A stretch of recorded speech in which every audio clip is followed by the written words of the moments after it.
Bom dia, irmãos. Mais um domingo e Deus nos dá a graça de estarmos na tua casa, onde nós vamos poder ouvir, onde nós vamos poder aprender mais sobre a vontade de Deus para as nossas vidas. Vamos orar?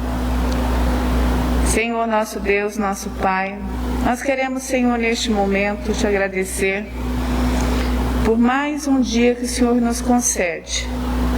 Nós estamos aqui nesta manhã reunidos para a honra e glória do teu nome e nós te agradecemos, Senhor. Muito obrigada por cada vida que adentrou a igreja nesta manhã, cada irmão que representa aqui uma família. Que o Senhor esteja dando a cada um, Senhor, graça, paz, saúde, vontade, Senhor, de aprender, ouvir e estar, Senhor, cada dia mais na tua casa. Nós te louvamos, Senhor, nós te agradecemos, porque nós sabemos do quão misericordioso o Senhor é com as nossas vidas. Muito obrigada, Senhor. Perdoa as nossas falhas, nós sabemos também, Senhor, são muitas. Dá-nos, Senhor, nesta manhã, o teu entendimento, o teu discernimento para tudo aquilo que nós vamos ouvir. Que nós possamos, Senhor, não somente ouvir, mas que nós possamos, Senhor, compreender e, o mais importante, colocar em prática nas nossas vidas. Muito obrigada, Senhor, nós te louvamos, te bendizemos e te agradecemos em nome do teu Filho amado Jesus. Amém. Irmãos, a nossa lição de hoje vai ser a de número 5. A nossa revista, o título da nossa lição é a Atualidade de Jonas. O nosso texto base, ele está no livro de Jonas, no capítulo 2. E nós vamos estar fazendo a leitura agora. Os irmãos que estão em casa, que nos acompanham, também podem estar abrindo as suas Bíblias. E nós vamos fazer a leitura do capítulo 2 do livro de Jonas. Esse é o texto base da nossa lição de hoje. Eu estarei lendo e os irmãos podem estar acompanhando. Então Jonas, do ventre do peixe, orou ao Senhor seu Deus e disse: Na minha angústia clamei ao Senhor e ele me respondeu. Do ventre do abismo gritei, e tu me ouviste a voz. Pois me lançastes no profundo, no coração dos mares, e a corrente das águas me cortou. Todas as suas ondas e as suas vagas passaram por cima de mim. Então eu disse: lançado estou de diante dos teus olhos, tornarei porventura a ver o teu santo templo? As águas me cercaram até a alma, o abismo me rodeou, e as algas se enrolaram na minha cabeça.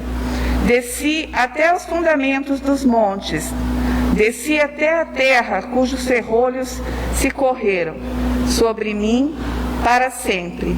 Contudo, fizeste subir da sepultura a minha vida.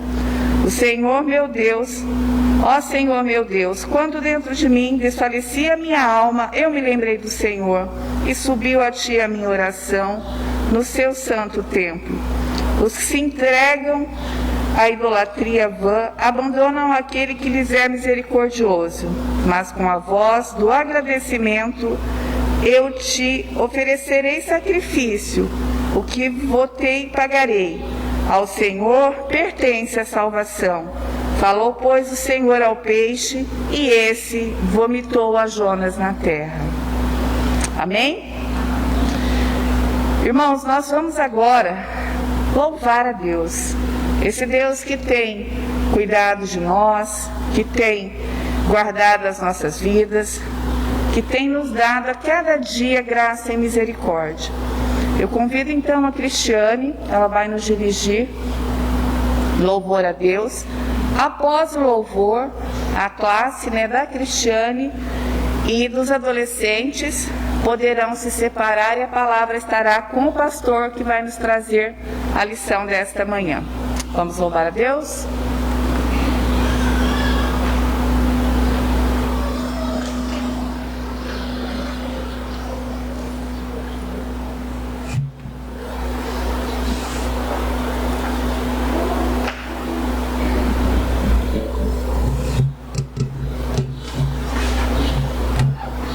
Graça e paz, irmãos. Amém? Vamos louvar a Deus com o hino de número 19. Ó Rei sublime em majestade e glória. Todos nós, é um convite para que todos nós venhamos a louvar a Deus. Vamos nos colocar em pé e vamos entoar esse hino, seguido de mais uma canção também.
Possa alcançar o céu.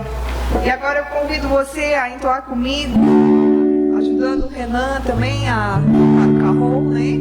Batendo palma também, louvando a Deus de uma forma verdadeira, que o seu coração venha se abrir nessa manhã e lembrar que a alegria do Senhor é diferente de toda alegria, porque essa alegria verdadeira não é devido às circunstâncias, nem aquilo que passamos, mas é a alegria constante no Senhor Jesus. Yeah.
Amém. Que Deus possa visitar os nossos corações, lembrando que a alegria vem dele, né? Sobre todas as coisas. Amém? Podeis assentar.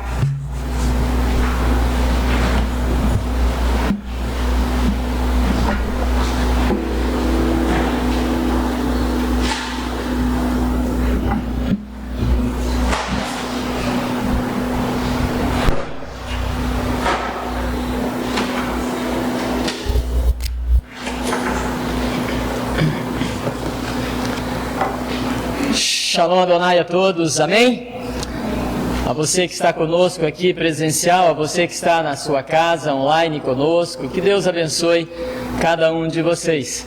Queremos agradecer a presença de todos, agradecer também a presença do evangelista Renan, que está de férias, veio passar as férias na casa do seu amigo evangelista Cleverson, em Campina da Lagoa, e vieram hoje nos ajudar, e não tem como, né? Obreiro, serviço, onde chega, sempre tem algo a ser feito. Como músico, agradecemos a sua ajuda. Muito bem, nós estaremos estudando a palavra do nosso bom Deus, o nosso texto central já foi lido, a nossa lição, você que tem a revista, nessa série expositiva na revista Didaquê, os profetas falam hoje, nós estaremos estudando a lição número 5, quando fala a universalidade da graça, a universalidade da graça do nosso bom Deus. João Calvino, penso eu que conhecido de todos nós, é o pai da teologia reformada que nós temos como base.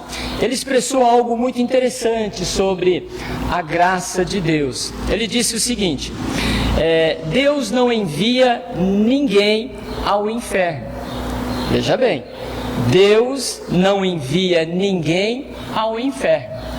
Todos nós nascemos condenados ao inferno.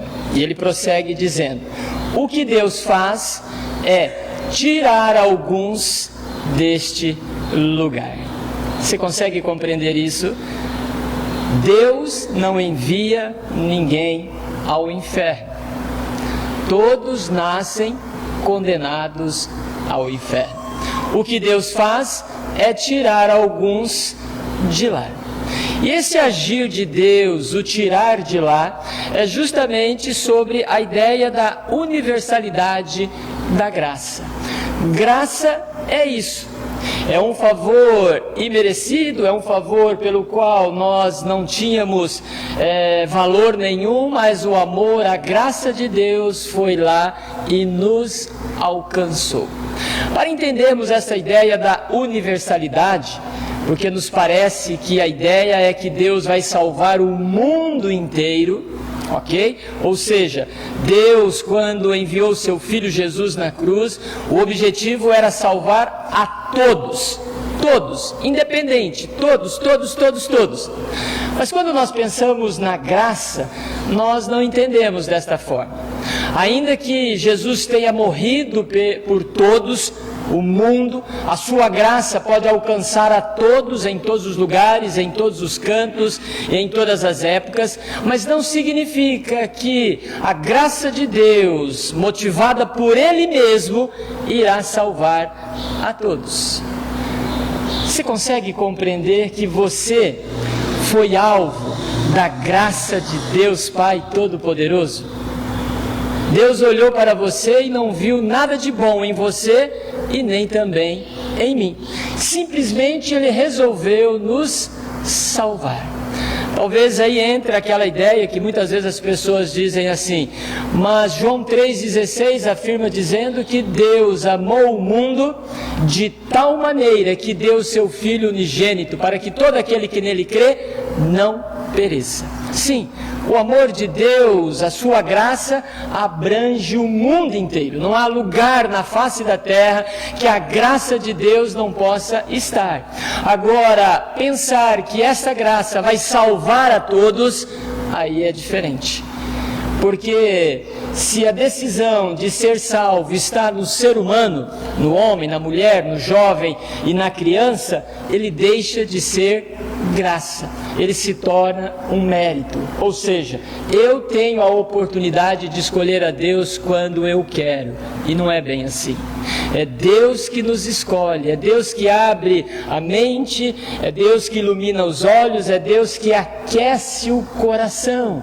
Aí você fala, e a minha responsabilidade? Bom, a minha responsabilidade depois do agir do Espírito Santo de Deus é tomar uma iniciativa em dizer, puxa, os céus se abriram, eu vou chorar, eu vou me aquebrantar, eu vou levantar as mãos, eu vou fazer alguma coisa, eu vou ter frutos de justiça, conforme diz as Escrituras. Mas a iniciativa de dizer, olha, eu reconheço esse Deus maravilhoso, esse Cristo, a iniciativa é do próprio Deus, porque o ser humano por si só está morto nos seus delitos e pecados, não há vida nele, não há essência que faça com que ele anele ou ame a Deus acima de todas as coisas. Ele até sabe que Deus existe, ele até sabe que existe um ser superior, mas ele não se envolve, ele não anda com ele. Na verdade, ele tem aquilo que certa feita uma pessoa me disse que eu achei muito interessante. A pessoa disse assim, antes de conhecer a Cristo eu tinha uma fé adormecida. É isso mesmo, uma fé morta, não adormecida, mas morta. Mas é Cristo que ressuscitou. Isso se torna muito verdade a respeito da universalidade da graça de Deus, quando nós olhamos o livro de Jonas, que todos nós conhecemos, e o que mais nós conhecemos a respeito do livro de Jonas é que foi um profeta fujão. É um profeta que foi mandado para Nínive e foi para outra cidade, Tarsis. Lá diz o texto, nós conhecemos, ensinamos isso aos nossos filhos, que ele fugiu, a embarcação foi quase a pique, houve uma grande tempestade, e aí ele foi lançado ao mar, cessou-se tudo, veio um grande peixe, que engoliu Jonas, e aí tempo depois, 3 dias depois, ele busca a presença de Deus dentro do peixe, se arrepende, volta e diz, tá bom, eu vou cumprir a tua vontade, e diz que o peixe, me permita essa expressão logo pela manhã, diz que o peixe agora gorpa ele, vomita ele na praia. E ali então diz que ele vai pregar para aquela cidade de Nínive. Diz os historiadores que era uma cidade aproximadamente de 120 mil habitantes. É uma cidade grande, aproximadamente como Campo Mourão. E diz no final do livro de Jonas que toda aquela cidade, já pensou? Toda uma cidade se render ao senhorio de Cristo Jesus. Mas o que isso nos ensina? Nos ensina que as nações, as pessoas sempre são alvos da graça do nosso bom Deus. O que está ensinando aqui é que Deus não é somente um Deus exclusivo dos judeus, pois os judeus pensavam isso. Os judeus tinham em mente o seguinte, olha, Deus é só para nós. Veio para nós, formou a nossa nação, o nosso povo, então é só para nós. A salvação não é para os gentios. E aí vem Paulo em Efésios capítulo 2, falando que a salvação é pela graça, não pelas obras, não é por mérito, é Deus que morreu, é Jesus que se entregou, e a nós então agora é dado essa graça, é dado ao nosso coração. E aí Paulo vai dizer a partir do versículo 19 que de ambos ele fez um só povo. Quem são esses ambos? Os judeus e os gentios. Desses Deus fez um só povo, uma só nação. A cidade de Nínive, ou os ninivitas, era um povo cruel. Eles massacravam os seus inimigos, ao ponto de esquartejar, ao ponto de tirar a parte da cabeça aqui e dizer, olha, aqui está o despojo da nossa vitória. Eles eram cruéis mesmo. Você já pensou desossar um porco ou um frango, tirar os ossos e deixar só a pele? Era isso que os ninivitas faziam. Por isso Jonas dizia, eu não vou pregar para eles. Porque o Senhor é misericordioso, o Senhor é gracioso, eles estão subjugando a nossa nação. E aí Deus mostra então que Ele é gracioso para com todos. Pensa um pouquinho agora na sua vida. Pensa um pouquinho na sua família, na sua história. Quem era você antes de conhecer a Cristo? Quem é você hoje conhecendo a graça de Cristo Jesus? Pensando nessas informações que o texto aí nos traz, as lições nos traz, nós vamos aprender 4 coisas muito importantes. Você que está conosco, continue aí, online. Não se afasta não, juntos conosco. Olha só o que diz então, e me permita durante cada exposição usar uma experiência pessoal, tá bom? Um testemunho pessoal daquilo que se encaixa dentro de cada ensinamento.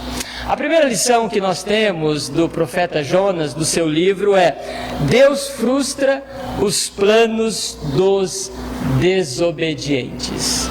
Deus frustra os planos dos desobedientes. É Deus que frustra. É interessante que os planos não pertencem a nós. Deus, ele dirige a história do seu início, meio e fim. Deus está conduzindo todas as coisas para um final glorioso, para um final majestoso. Então nós precisamos entender que os planos, eles são frustrados quando os seres humanos não andam dentro da vontade de Deus Pai Todo-Poderoso. É Deus que dirige a história. E dentre esse dirigir a história está também o aspecto da salvação. Seja de uma nação, seja de um povo, seja de uma cultura, seja de uma família, seja de um jovem, de uma criança, de um adolescente, seja de quem quer que for, Deus vai realizar os seus objetivos, porque Ele nos amou antes da fundação do mundo. Não é um versículo bíblico, mas há um adágio popular que diz assim, que por amor a vós, Deus há de mover céus e terra. E aí tem uma outra que corrobora com essa, dizendo assim, quem não vem pelo amor, vem pela dor. Já ouviu essa frase? Não é bíblico, tá bom? Mas eu creio que dentre os planos eternos de Deus para salvar a sua vida, salvar a minha vida também, é possível que Deus permita que venhamos ao fundo do poço para reconhecer que Ele é gracioso. Talvez não seja a sua experiência, mas foi a minha. Fundo do poço, e Ele me salvou. Talvez você estava vivendo uma vida normal, uma vida cheia, uma vida boa, agradável, feliz, mas um belo dia os teus olhos foram abertos. Você consegue compreender? Eu gosto de Provérbios 16, versículo 1 e 2, quando diz assim que devemos fazer planos. O ser humano, as pessoas fazem e devem fazer planos. Mas o versículo 2 e o 3 diz assim: mas a resposta certa vem de quem? De Deus. É Deus que dirige a nossa história. Por isso, compreenda algo, por isso certos planos que você e eu fazemos, eles não vão se concretizar. Por quê? Porque eles podem ser planos egoístas, planos nossos, ainda que aos nossos olhos possamos dizer assim, são planos bons, são maravilhosos, eu quero isso, eu quero aquilo, eu vou fazer isso, vou fazer aquilo, mas nós não conhecemos o nosso coração, nós nos enganamos com ele, porque ele é traiçoeiro. Agora Deus, que conhece os nossos corações, sabe muito bem aquilo que nós vamos fazer. Por isso que há momentos que a resposta certa vem de Deus. Ele vai frustrar os nossos planos. Foi o que aconteceu com Jonas. Fugiu, achou que estava fazendo a sua vontade, ele decidiu, ele tomou a iniciativa. O meu plano não é ir evangelizar, não é falar de Jesus, da graça, da misericórdia. Tá bom, Jonas, vai para onde você quer. Mas aí as lutas vieram, as dificuldades aconteceram. E aí a história você já conhece, eu já repeti anteriormente, tudo o que aconteceu.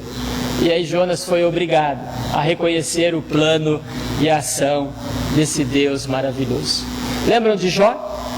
No final do seu livro, Jó, um homem próspero, rico, vários filhos, e de repente Jó se vê sem nada, sem saúde, sem filho, sem filha, sem bem, sem patrimônio, sem casa, até mesmo sem mulher. Não que ela teria morrido, mas ao invés dela ajudar, corroborar, fortalecer o coração daquele homem, ela diz: olha, amaldiçoa esse Deus. Se você serve Ele, Ele permite tudo isso na sua vida, e Ele passa tantas lutas, tantas dificuldades. E ao final, então, lá no livro de Jó, capítulo 42, um texto clássico que todos nós sabemos. Deus restaura a sua vida e Ele diz assim: bem sei que nenhum dos teus planos será o quê? Frustrado.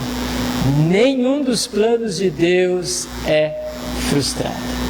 Me permita compartilhar uma experiência. Um belo dia eu estava no fundo do poço, sem Cristo, sem Jesus, e a graça dele me invadiu o coração. E naquele ato da conversão, Deus falou ao meu coração assim: vai ser pastor. Aquilo me encheu o coração de alma. Era novo, um dia de convertido, e eu senti o desejo de ser pastor. Muito bem, o tempo passou, 3 anos depois, aquilo que dentro da nossa igreja nós chamamos de evangelista leigo, diferente do nosso evangelista Renan, diferente do nosso evangelista Cleverson, que fizeram um curso, estudaram dentro da igreja presbiteriana, chamada o IBEL, Instituto Bíblico Eduardo Lender. Tem uma formação de evangelista, no meu caso não. 3 anos de convertido, assumi uma congregação à frente dela, trabalhei durante 3 anos para 4 anos, mas me senti frustrado. Eu falei: eu não quero isso mais para a minha vida. Mas Deus é gracioso e permitiu, então eu vim trabalhar também na cidade de Campina da Lagoa como evangelista, e também dando atos pastorais como evangelista na cidade de Altamira do Paraná. Isso foi no ano de 96. Final de 96 eu disse: eu não quero mais saber de igreja. Igreja é problema, igreja só trauma, gente. Igreja é um complexo de inferioridade, as pessoas não amam, as pessoas não perdoam. Eu não quero mais saber de igreja. Joguei fora o ministério. Vou viver a minha vida. Interessante como que isso aconteceu. Mas Deus, que é gracioso, sempre volta a nos amar. Abandonei o ministério, simplesmente vou viver a minha vida cristã naquilo que nós chamamos um trabalho secular. Vou voltar para minhas raízes, vou ser vendedor, vou vender leite, vou ser bicicleteiro, fiz de tudo na vida que você possa imaginar.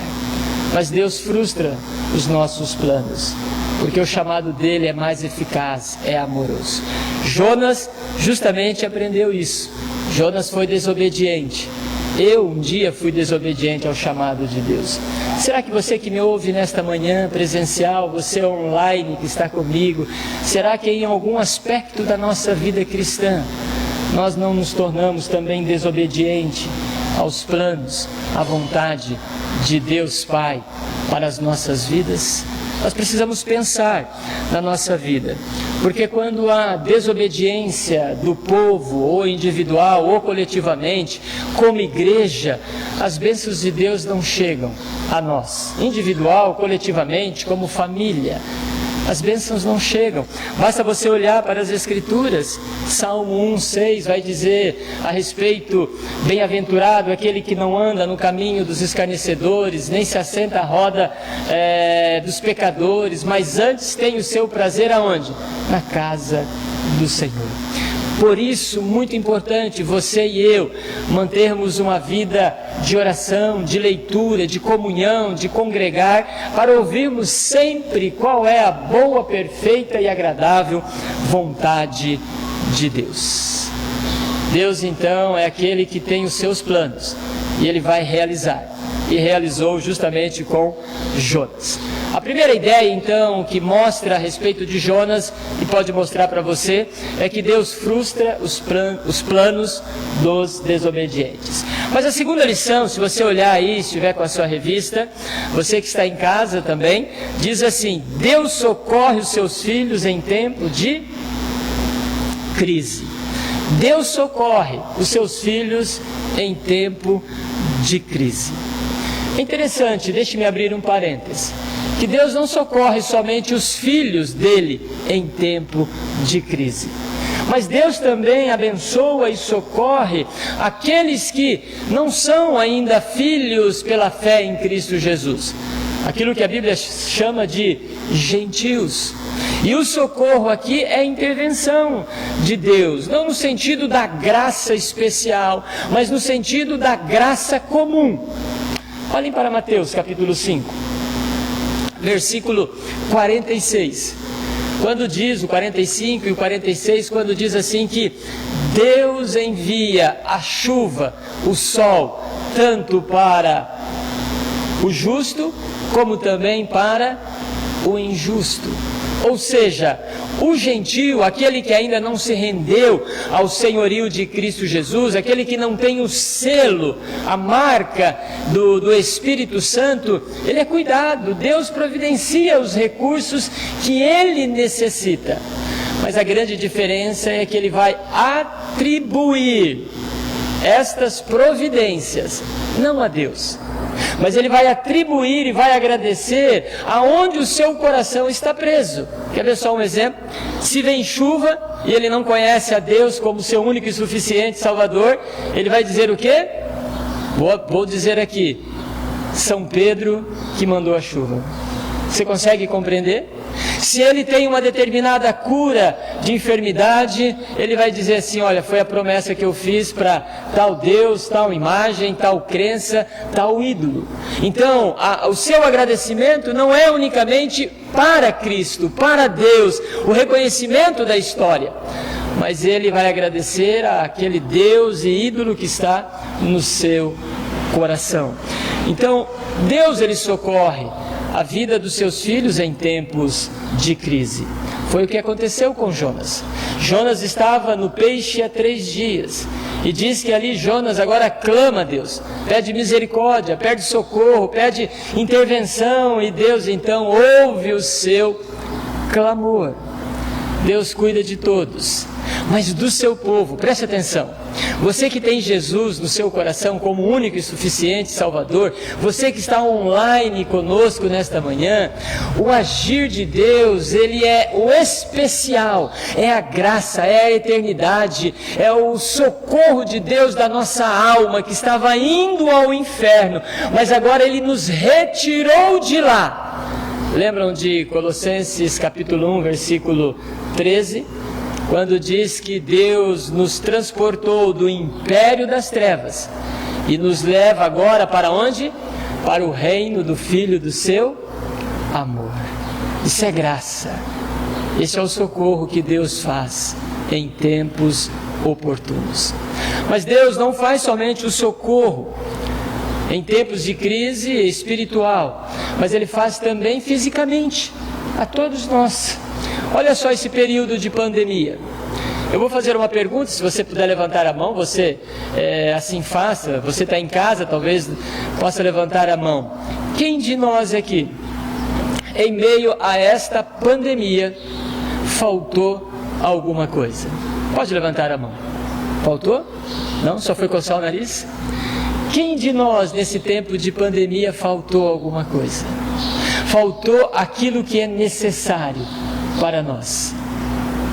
Pode ser que faltou para você e para mim aquilo que nós desejamos. Pode ser. Mas aquilo que nós necessitamos não faltou para ninguém. Deus levantou os recursos. Deu trabalho, deu condições, deu dinheiro. E talvez mesmo nesta época de pandemia, sobejou muitas coisas na sua casa. Pelo menos na minha sempre sobejou. É graça, é socorro de Deus. Olha como é que esse Deus é maravilhoso. Mesmo em momentos de lutas e da dificuldade, Deus socorre o seu povo. Me permita dar um outro exemplo pessoal. Lembra que eu disse que Deus me chamou e disse que eu ia ser pastor? 3 anos depois eu estava sendo um evangelista leigo, mas 4, 5 anos depois eu desisti do ministério, não quero mais. E aí fui trabalhar, fui viver o ano de 97, tentando alguma coisa. Mas eu digo que o grande peixe também me engoliu. Imagina uma pessoa que tudo que ia fazer na vida não dava certo. Fui trabalhar, montei uma bicicletaria. Foi a ruína. Fui ser entregador de leite. Também não deu certo. Fui trabalhar como vendedor numa imobiliária. Também não deu certo.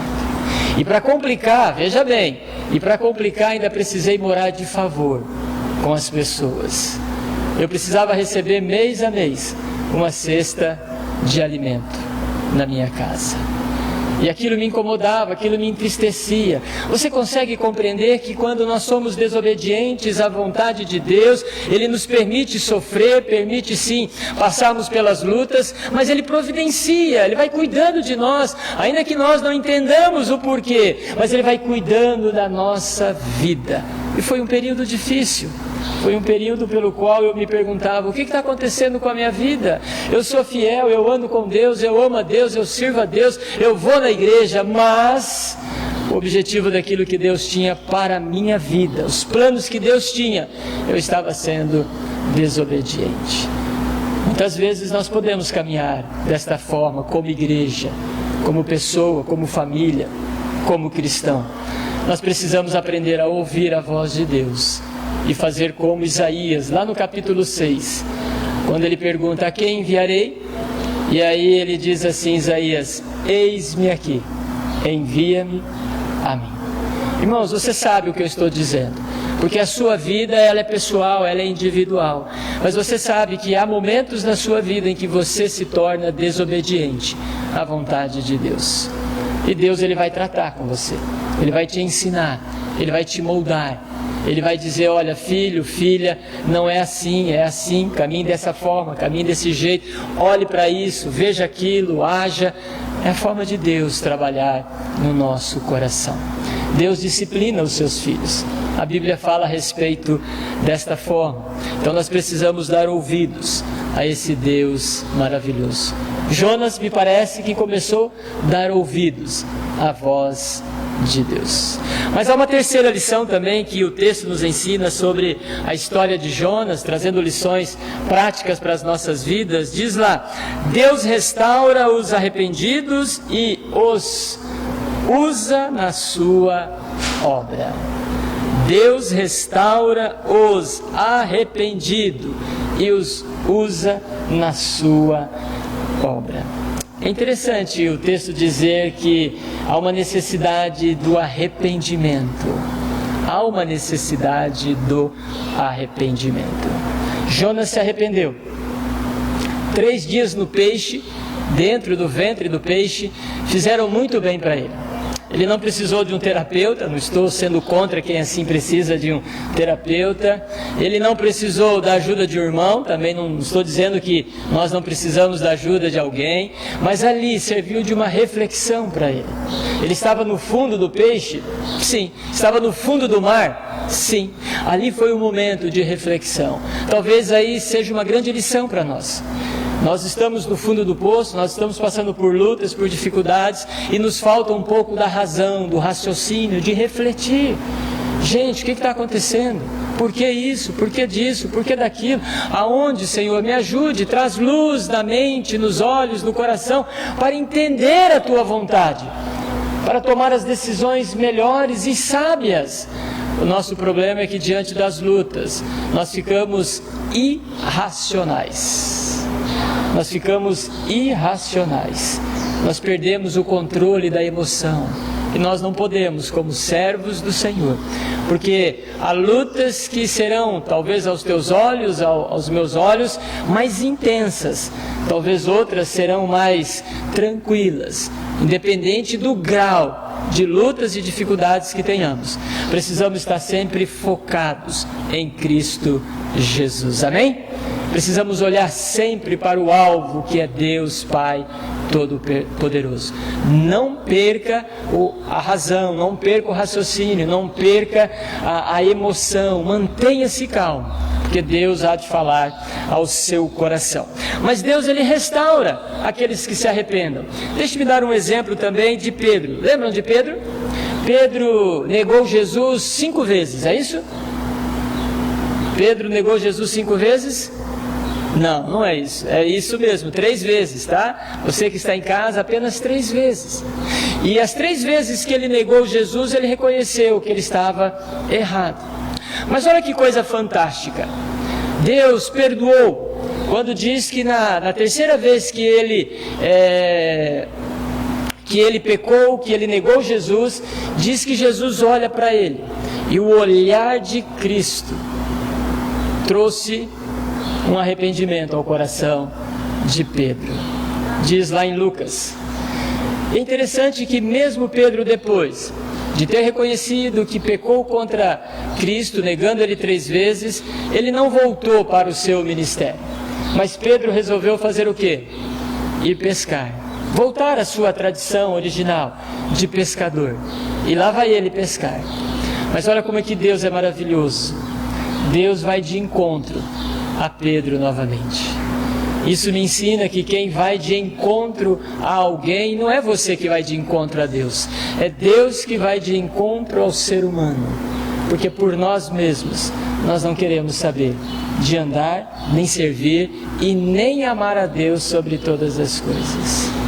É Deus que olha para nós e vê as nossas fragilidades, as nossas limitações e vai de encontro a nós. Jesus foi de encontro a Pedro e fez 3 perguntas a ele. E essas 3 perguntas precisam também refletir em nós nesta manhã.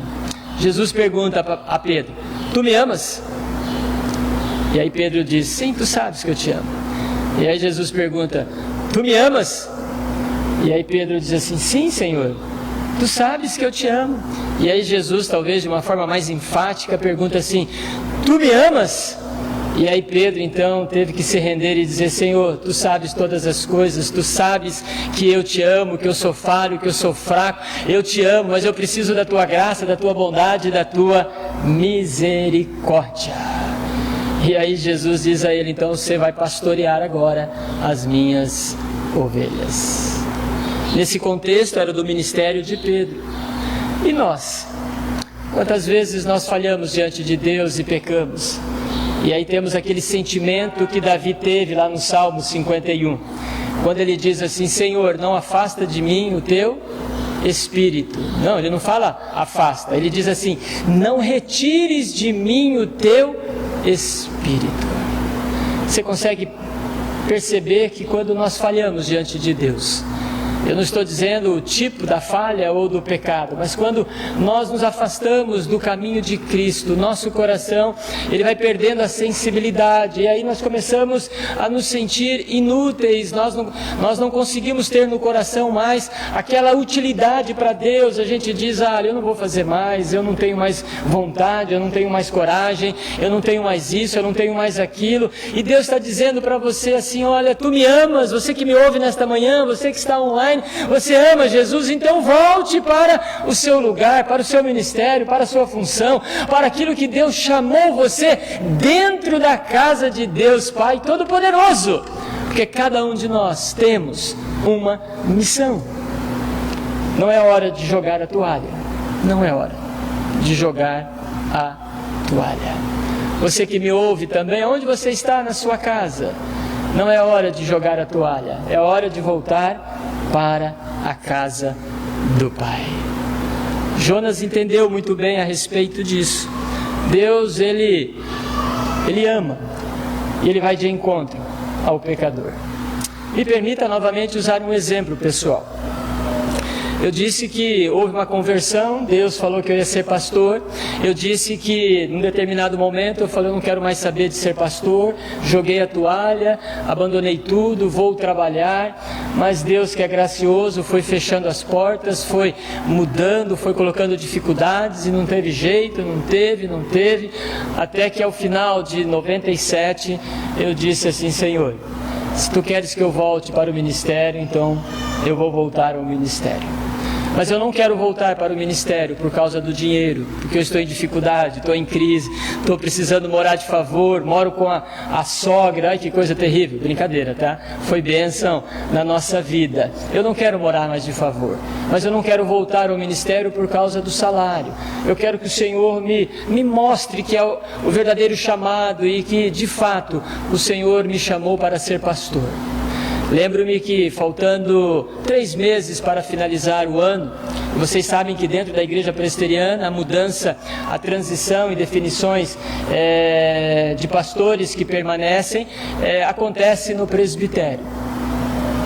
E lembro que, faltando 3 meses para finalizar o ano, em dezembro, eu recebi uma proposta de trabalho numa cidade chamada Icaraíma, não sei quantos conhecem, ali para aquela região de Umuarama.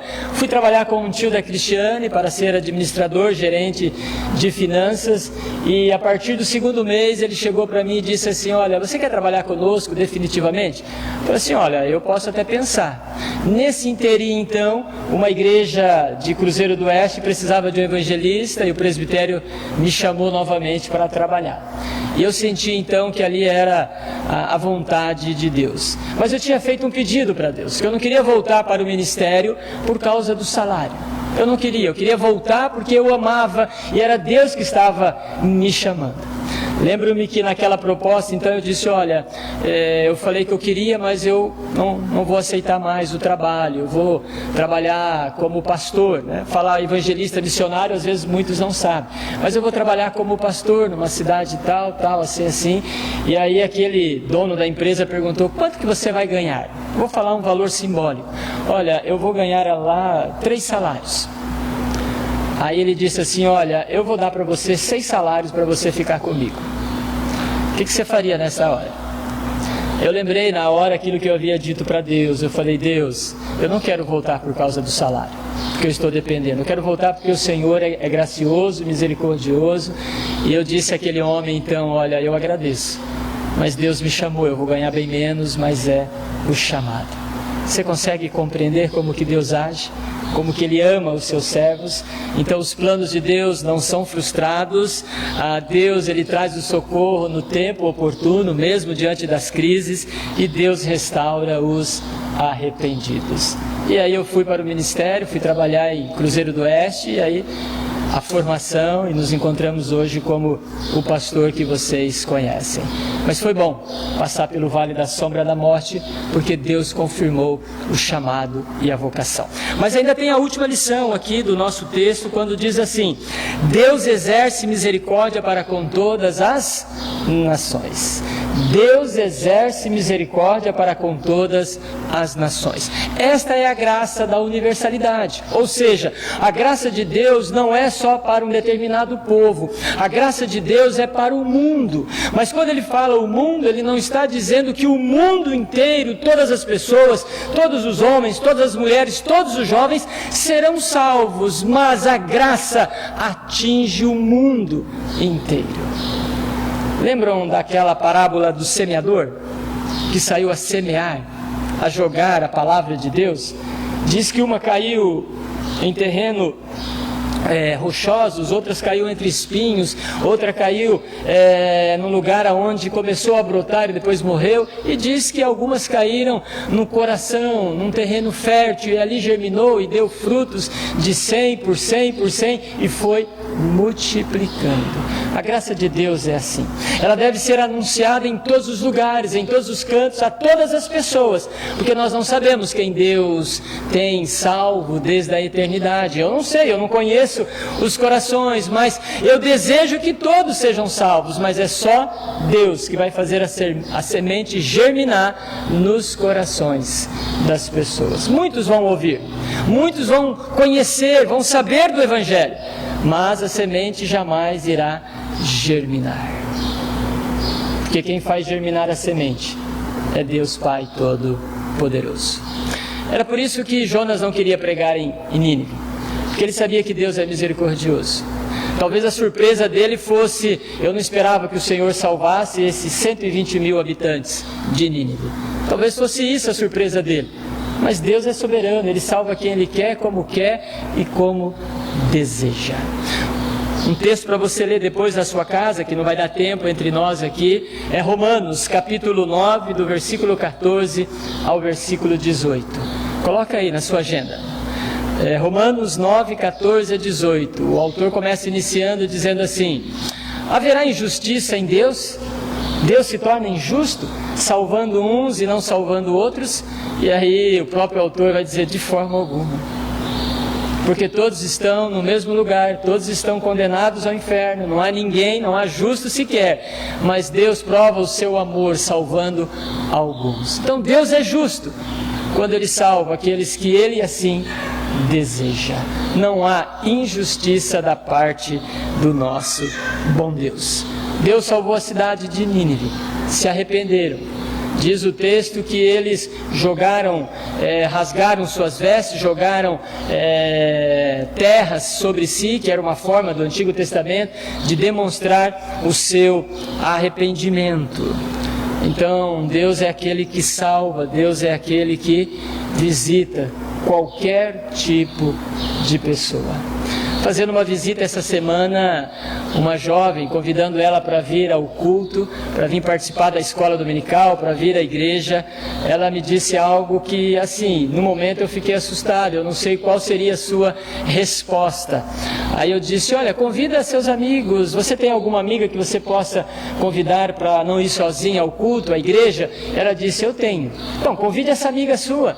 Aí ela disse assim, só pastor, que ela é lésbica. O que você responderia para ela?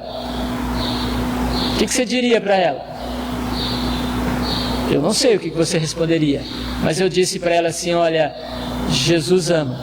Não importa o quadro, a forma, o jeito, se ela é ou não é, da forma que ela está, Deus pode restaurar a vida desta pessoa. Você consegue compreender que às vezes a gente faz acepção de pessoas nesse sentido? Deus não. Salvou aquela cidade cruel, aquela cidade maldosa e trouxe salvação à vida deles. Então nós precisamos entender que Deus exerce misericórdia para com todos aqueles que assim Ele deseja. Pensa agora um pouquinho na sua vida. Sua família já era cristã? Amém por isso, louvado seja Deus. Mas a sua família não era cristã? Você deve dar um glória a Deus por isso, aleluia. Deixe-me dar um exemplo também pessoal. Eu comecei dizendo a respeito da minha salvação, falei a respeito do isolamento, do abandono do ministério, falei da restauração que Deus chamou, confirmou, e hoje eu sou pastor e não me vejo fazendo outra coisa a não ser pregando e evangelizando as pessoas. Mas quando eu penso na minha família, eu imagino que foi só a graça de Deus. Alguém que frequentava o centro espírita, alguém que tomava passe, alguém que fazia os chamados trabalhos, alguém que era idólatra, alguém que blasfemava contra Deus, alguém que viveu uma vida de orgia e tantas outras coisas que as pessoas possam imaginar. Deus olhou para mim, família não cristã, família que não tinha Cristo, viveu uma vida totalmente longe, e Deus olha para esta família que está condenada ao inferno e olha para uma única pessoa e diz assim, olha, eu vou te salvar, eu morri por você, você é o meu escolhido antes da fundação do mundo, aleluia por isso. Isso deve trazer ao meu coração uma gratidão. Mas por que Deus fez isso?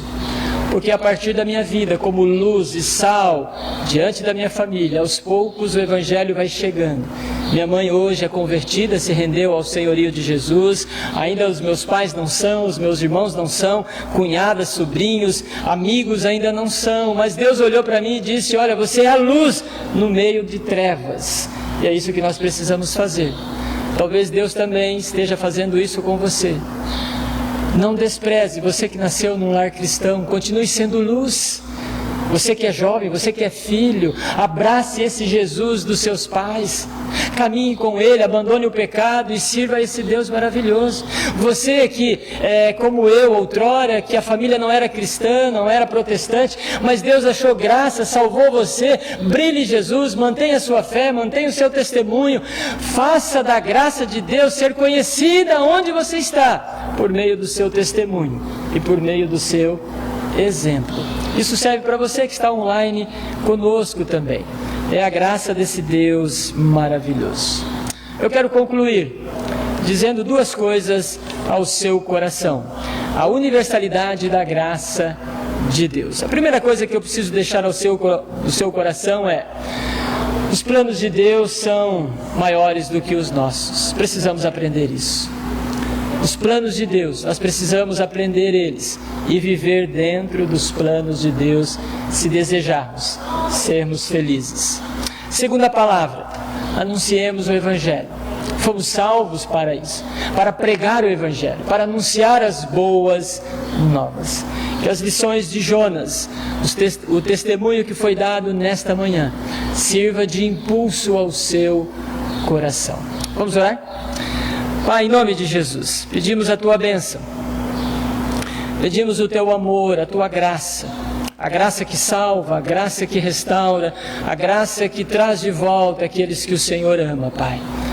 Dá sensibilidade ao nosso coração. Abençoa esses que estão na casa do Senhor, mas abençoa também aqueles que estão online conosco, para que eles ricamente sejam abençoados, ó Pai.